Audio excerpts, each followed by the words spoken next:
কিছুদিন আগে পর্যন্ত ভেবেছি এটা ন্যায্য বিচার এবং ন্যায্য দাবির লড়াই, কিন্তু দিনে দিনে বুঝতে পারছি এটা শুধুমাত্র তাই নয়, এটা হিন্দুদের বাংলাদেশ থেকে উচ্ছেদ করার একটা লড়াই।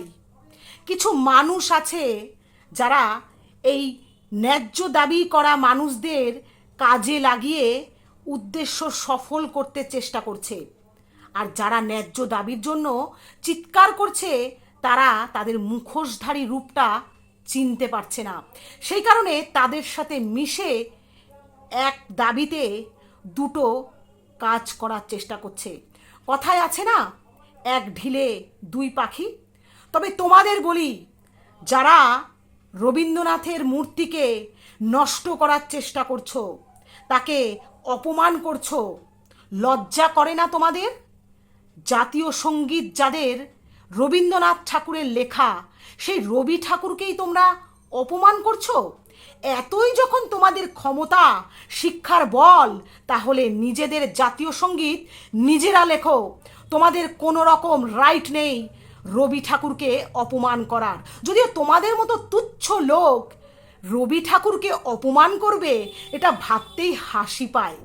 তবে কি জানো তো, যারা নিজেদের বেশি বুদ্ধিমান মনে করছো, তারা জানো না আগামী দিনে হয়তো তোমরাও ওখান থেকে উচ্ছেদ হতে পারো, কারণ তোমাদেরকে কাজে লাগানো হচ্ছে।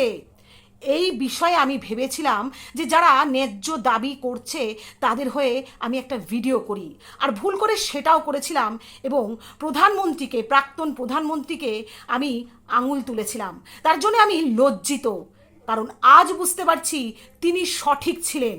আর হ্যাঁ, যারা বঙ্গবন্ধুকে এত অপমান করছো, তার মূর্তি ভেঙে ফেলছো, টাকায় ছাপানো বঙ্গবন্ধুর ছবিকে কিন্তু ছিঁড়ে ফেলছো না, কারণ টাকার মূল্য যে সবার উপরে।